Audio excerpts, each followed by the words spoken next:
किताब के कवर पर गांधी की मृत्यु के समय उनकी सारी संपत्ति की तस्वीरें हैं। वह सारा आउटफिट सिर्फ 5 पाउंड में खरीदा जा सकता है और गांधी के पापों का भी अगर एक ऐसा ही ढेर बनाया जाए तो वो भी ऐसा ही दिखेगा। कुछ सिगरेट्स, कुछ निवाले मांस, कुछ नौकर के चुराए हुए आने, 2 विजिट्स वैश्यालय की जहाँ से वह कुछ भी किए बिना ही वापस आ गए और गुस्से का एक आउटबर्स्ट। सिर्फ ये ही है उनके पापों का संग्रह। गांधी की जिंदगी का यह लेखा जोखा ऑरवेल ने गांधी के ऊपर लिखे अपने बहुचर्चित लेख में लिखा है। ऑरवेल गांधी से बहुत ज्यादा प्रभावित नहीं थे, लेकिन उनकी मौत के बाद ऑरवेल का यह लेख गांधी को समझने में लोगों की जितनी मदद करता है कुछ और नहीं करता। मोहनदास करमचंद गांधी, जिन्हें लोकप्रिय रूप से महात्मा गांधी के नाम से जाना जाता है, भारत के एक प्रमुख राजनीतिक और आध्यात्मिक नेता थे, जिन्होंने 1922 में असहयोग आंदोलन, 1930 में नमक सत्याग्रह और 1942 में भारत छोड़ो आंदोलन के माध्यम से देश को स्वतंत्रता संग्राम में नेतृत्व किया। भारत में बापू के नाम से जाने जाने वाले महात्मा गांधी ने ब्रिटिश शासन के खिलाफ असहयोग और अहिंसक प्रतिरोध की नीति अपनाई और पूर्ण अहिंसा के सिद्धांत का पालन किया। उन्होंने न्याय और स्वतंत्रता की अपनी यात्रा और संघर्ष में कई कठिनाइयों का सामना किया। कई बार गिरफ्तार किए गए और कभी-कभी पीटे भी गए। हालांकि उनका संघर्ष केवल भारत तक ही सीमित नहीं था, क्योंकि इन्होंने दक्षिण अफ्रीका में नागरिक अधिकार आंदोलन में भी महत्वपूर्ण भूमिका निभाई और उन्हें न्याय और समानता का अधिकार दिलवाया। मोहनदास करमचंद गांधी का जन्म 2 अक्टूबर 1869 को गुजरात के एक शहर पोरबंदर में हुआ था। उनके पिता करमचंद गांधी ब्रिटिश भारत के पोरबंदर राज्य के दीवान थे। उनकी माता पुतली बाई करमचंद की चौथी पत्नी थी। एक हिंदू परिवार में जन्मे गांधी ने शाकाहार और उपवास को आत्मशुद्धि के साधन के रूप में सख्ती से पालन किया। 13 वर्ष की आयु में उनका विवाह 1 साल बड़ी कस्तूरबा से हुआ था। 4 सितंबर 1888 को वह यूनिवर्सिटी कॉलेज लंदन में कानून की पढ़ाई करने और बैरिस्टर बनने के लिए इंग्लैंड चले गए, क्योंकि उनका परिवार चाहता था कि वह बैरिस्टर बने। इंग्लैंड से गांधी जी कुछ समय के लिए भारत आए, लेकिन फिर दक्षिण अफ्रीका चले गए और रंगभेद के खिलाफ लड़ाई छेड़ दी। 1915 में रंगभेद के खिलाफ अपनी लड़ाई जीतकर जब गांधी जी वापस आए तो भारत में वह पहले से ही मशहूर हो चुके थे। भारत में उनके राजनीतिक गुरु गोखले थे, जिन्होंने गांधी जी से 1 साल तक भारत की राजनीति में हस्तक्षेप करने से मना किया। गांधी ने इस एक पूरे साल में भारत घूमा और जांचा, देखा, परखा।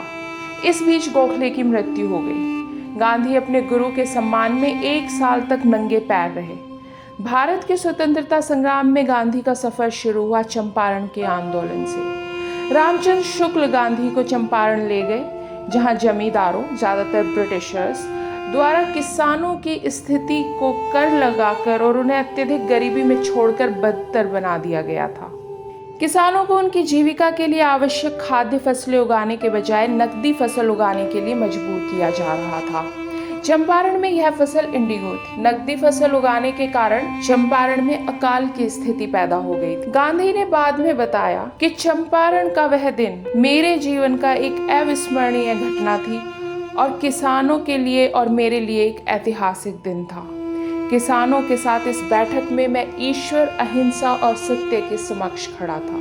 इस विनाशकारी अकाल और गरीबी को समाप्त करने के लिए गांधी ने विस्तृत सर्वेक्षण और अध्ययन का आयोजन किया, जिसके आधार पर उन्होंने गांवों की सफाई, स्कूलों और अस्पतालों के निर्माण, पर्दा और अनटचेबिलिटी सहित कई सामाजिक बुराइयों की निंदा की और मुकाबला करने के लिए ग्रामीणों को प्रोत्साहित करने का नेतृत्व किया।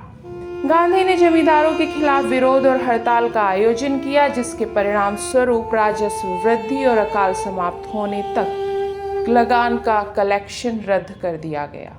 इस तरह का एक और आंदोलन गांधी जी ने गुजरात के खेड़ा में भी शुरू किया, जहां सरदार पटेल एक नेता के रूप में उभर कर आए। गांधी ने ब्रिटिश शासन के खिलाफ सबसे प्रभावी हथियारों के रूप में असहयोग, अहिंसा और शांतिपूर्ण प्रतिरोध का उपयोग किया। यह जलियांवाला बाग हत्याकांड और इसके बाद हुई हिंसा थी, जिसके बाद गांधी ने एक आत्मनियंत्रित सरकार और सभी भारतीय सरकारी संस्थानों पर पूर्ण नियंत्रण की तत्काल आवश्यकता महसूस की। इसके बाद स्वराज या पूर्ण व्यक्तिगत, आध्यात्मिक और राजनीतिक स्वतंत्रता की अवधारणा विकसित हुई। गांधी ने लोगों से विदेशी निर्मित वस्त्रों का बहिष्कार करने, सरकारी नौकरी से इस्तीफा देने और ब्रिटिश उपाधियों और सम्मानों को त्यागने का आग्रह किया। उन्होंने लोगों को विदेशी वस्त्रों के बजाय खादी के कपड़े पहनने के लिए प्रोत्साहित किया। गांधी स्वयं पारंपरिक भारतीय धोती और शॉल पहनते थे, जिसे उन्होंने चरखे पर खुद ही काता था।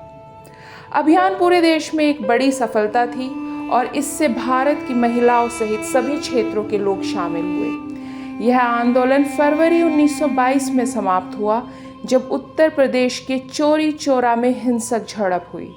गांधी को मार्च में गिरफ्तार कर लिया गया, राजद्रोह के आरोप में मुकदमा चलाया गया और 6 साल की सजा सुनाई गई। गांधी द्वारा इस आंदोलन को वापस लेने में सब स्वतंत्रता सेनानियों के अंदर, जब गांधी जेल में थे तो उस समय भारतीय राष्ट्रीय कांग्रेस 2 भागों में विभाजित होने लगी। एक का नेतृत्व चित्तरंजन दास और मोतीलाल नेहरू कर रहे थे और दूसरे का नेतृत्व राजगोपालाचारी कर रहे थे। इस अवधि के दौरान हिंदू और मुसलमानों के बीच का सहयोग भी बहुत कमजोर हुआ। गांधी द्वारा मतभेदों को पाटने के सभी प्रयासों का उन पर बहुत कम प्रभाव पड़ा। ब्रिटिश सरकार ने सर जॉन साइमन के तहत एक नए संवैधानिक सुधार की नियुक्ति की, जिसमें कोई भी भारतीय शामिल नहीं था, और परिणाम स्वरूप सभी भारतीय राजनीतिक नेताओं ने इस आयोग का, जो साइमन कमीशन के नाम से मशहूर हुआ, उसका बहिष्कार किया। दिसंबर 1928 में गांधी ने ब्रिटिश सरकार से भारत को डोमिनियन स्टेटस देने की मांग की और उन्हें चेतावनी दी कि अगर उनकी मांगें पूरी नहीं की गई तो उन्हें एक नए असहयोग आंदोलन का सामना करना पड़ेगा, जिसका लक्ष्य पूर्ण स्वतंत्रता होगा।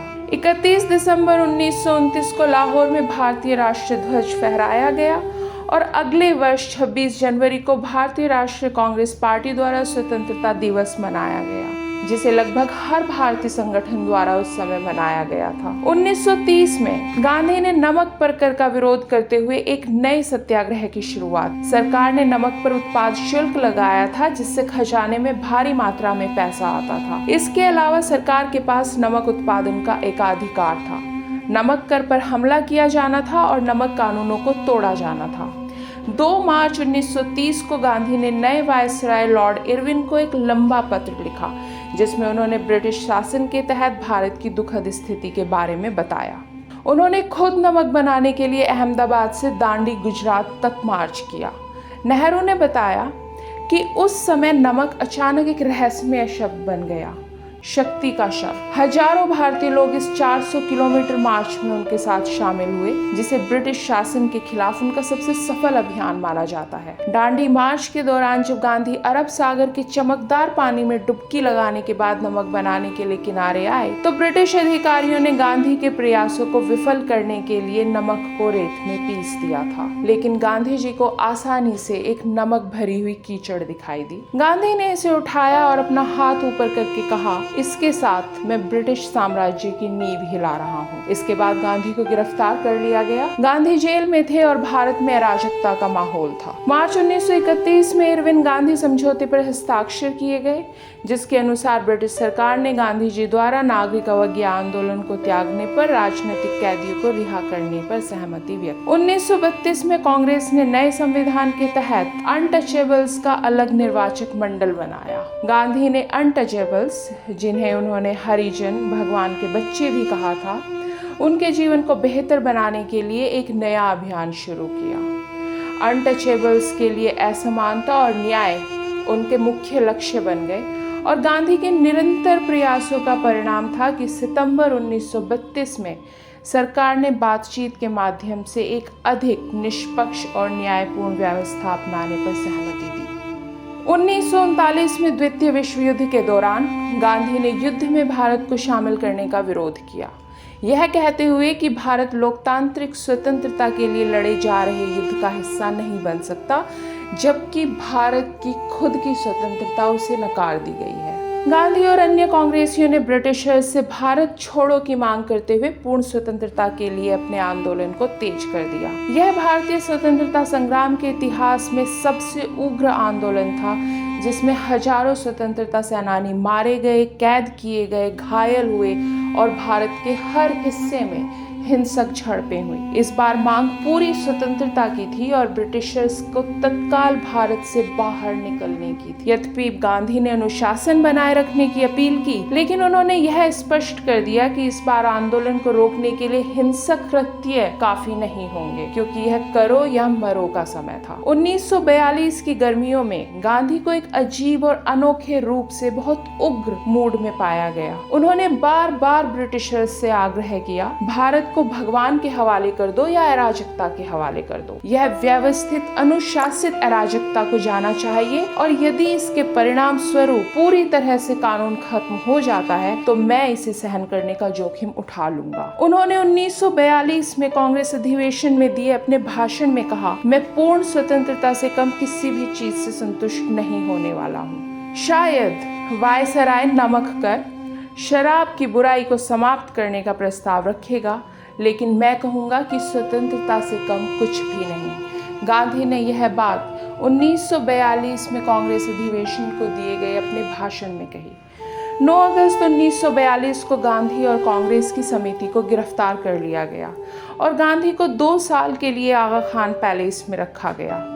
उस अवधि के दौरान उनकी पत्नी कस्तूरबा गांधी की 22 फरवरी 1944 को 18 महीने की जेल के बाद मृत्यु हो गई। विश्व युद्ध के अंत में गांधी ने अपना संघर्ष समाप्त कर दिया, क्योंकि अब स्वतंत्र भारत को देखने का समय आ गया था। गांधी ने हमेशा भारत को एक ऐसे स्थान के रूप में देखा था जहां हिंदू और मुसलमान सद्भावना के साथ रहते हैं, और इस प्रकार वह ऐसी किसी भी योजना के खिलाफ थे जो भारत को 2 अलग अलग देशों में विभाजित करती। भारत में रहने वाले अधिकांश मुस्लिम विभाजन के पक्ष में थे, जिसमें मोहम्मद अली जिन्नाह भी शामिल थे। कांग्रेस नेतृत्व में विभाजन योजना को मंजूरी दे दी, क्योंकि वह जानते थे कि यह हिंदू मुस्लिम गृह युद्ध से बचने का एकमात्र तरीका है। और इस तरह गांधी की इच्छा के खिलाफ ब्रिटिश भारत 2 भागों में टूट गया, एक स्वतंत्र भारत और एक पाकिस्तान। लेकिन गांधी का संघर्ष भारत की स्वतंत्रता संग्राम के खत्म होने के साथ खत्म नहीं हुआ। गांधी का संघर्ष तब भी जारी रहा। 15 अगस्त 1947 का दिन जब पूरा भारत खुशियां मना रहा था,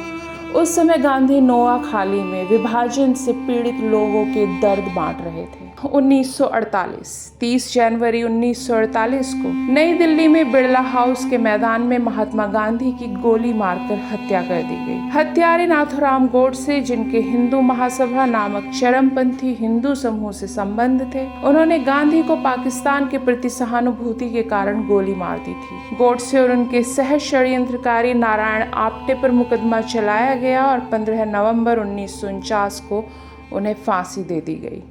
नई दिल्ली के राजघाट पर गांधी के स्मारक पर उनके 2 अंतिम शब्द अंकित हैं, हे राम।